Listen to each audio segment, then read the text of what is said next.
So hello dito sinasabi dito sa Biblia na may mga tao na nagsasabi na there is no God o walang Diyos.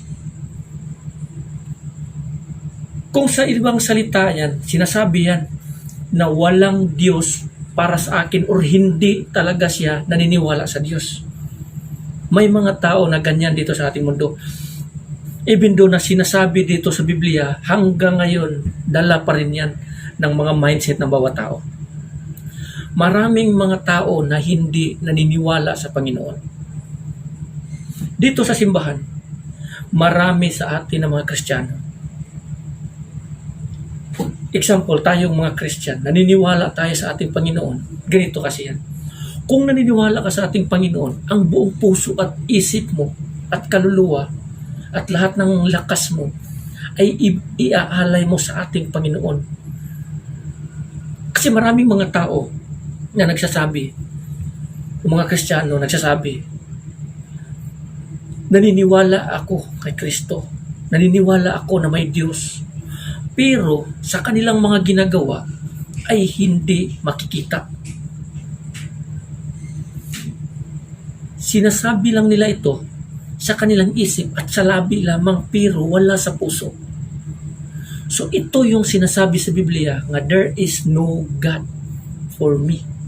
Kung i-compare mo doon, kung i-ano mo sa tao. Pero yung sinasabi doon na may mga tao na nagsasabi na hindi kami naniniwala na may Diyos.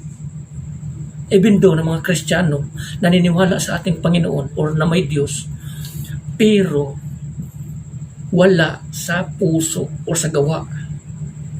So yung mga salita na iyon ay para sa kanila na mga tao na yan. Marami pa rin sa ating mga tao na mga Kristiyano na namumuhay sa kalooban ng ating Panginoon, pero may hatred at galit pa rin sa ating kapwa. Lagi niyong tatandaan dito sa kasulatan.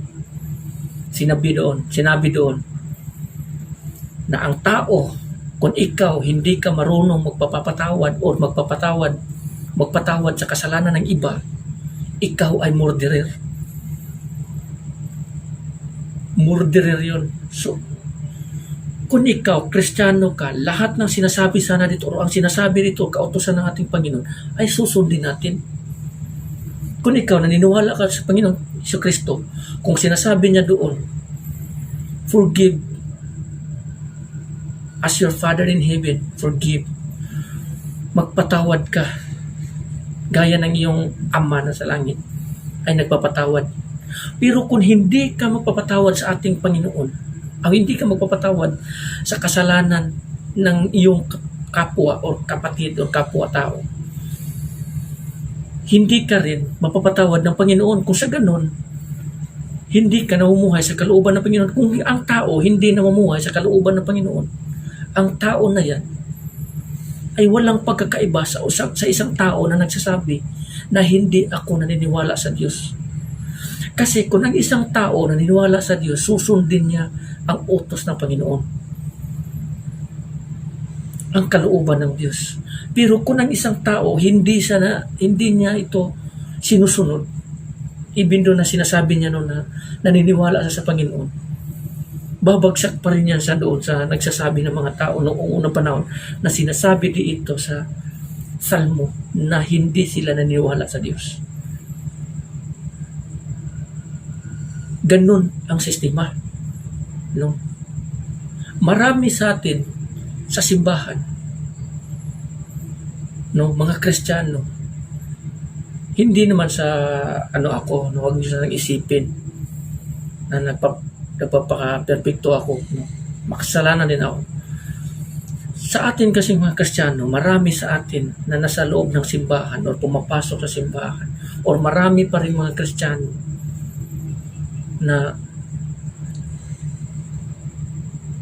Kristiyano lang talaga sa pangalan lamang, sa labi lamang, pero sa puso wala. Bakit? Andun yung hatred, chismis, paninira sa kapwa, pagiging gahaman, pagiging sakim sa lapi, pagiging maramot. ito ba yung mga bagay na ini-expect natin na ialay natin sa Diyos yung sarili natin kung tayo mismo marumi? Ang sabi ng ating Panginoon, ang gusto ng Panginoon na ialay niya sa atin, yung walang bahid na dumi. Noon, inuutusan niya yung mga tao, galit siya sa mga tao dahil nga doon sa sulat sa Malakayas, nagalit ang Diyos sa mga tao kasi nga ang inalay ng mga tao noon sa kanya ng mga karnero ay may mga sugat. Yung kumbaga may kapansanan o ano pa man yung mga hindi perpekto yung ano, basta may mga sugat, may ano ganun, pilay, otolang tiil, buta, yung mata, basta may mga kapansanan yung inaalay. Ang Diyos mismo nagalit sa kanila. Sabi ng ating Panginoon, tingin nyo ba matutuwa ako sa inaalay nyo? Subukan nyo yung ialay sa inyong hari kung kayo ay pagbibigyan ba niya. How much more kung tayo? Ang gusto ng Diyos, ang sinabi dito sa Biblia, ialay nyo sa akin ang inyong buhay. Kung ialay natin sa Diyos ang ating buhay, kailangan walang bahid na karumihan. Walang galit sa kapwa, walang pagiging maramot, walang hatred, or kumbaga magpakumbaba tayo at susundin natin yung kalooban. Kumbaga naging malinis tayo. Ialay natin yung sarili natin as a living sacrifice to God. Kasi hindi natin maiwasan din na magkasala. Pero as long as there is life, ask for forgiveness. Ang Diyos nagpapatawad. Huwag tayong magiging sakim sa mga bagay na anumang meron tayo na pagdating ng araw hindi natin madadala. Piliin niyo po yung buhay kaysa sa kamatayan. Madali lamang po ang pumunta sa kamatayan pero ang pagpunta sa buhay, mahirap po. Kunti lamang po ang tao na tumatahak doon kaysa sa mga tao na tumatahak sa malawak na daan at malapad.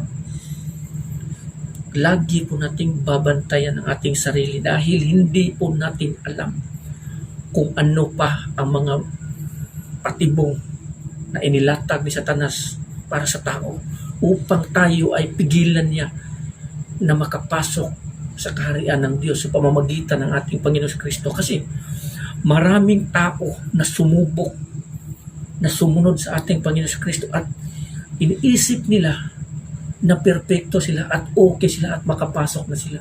Pero pagdating ng araw, failure. So lagi natin itong babantayan, yung sarili natin. So, isa talaga nito is yung holiness. Kasi sinabi niya, be holy, for I am holy. Lalapit tayo sa Kanya na ang buong puso at kaluluwa. Ialay natin ang buo nating sarili.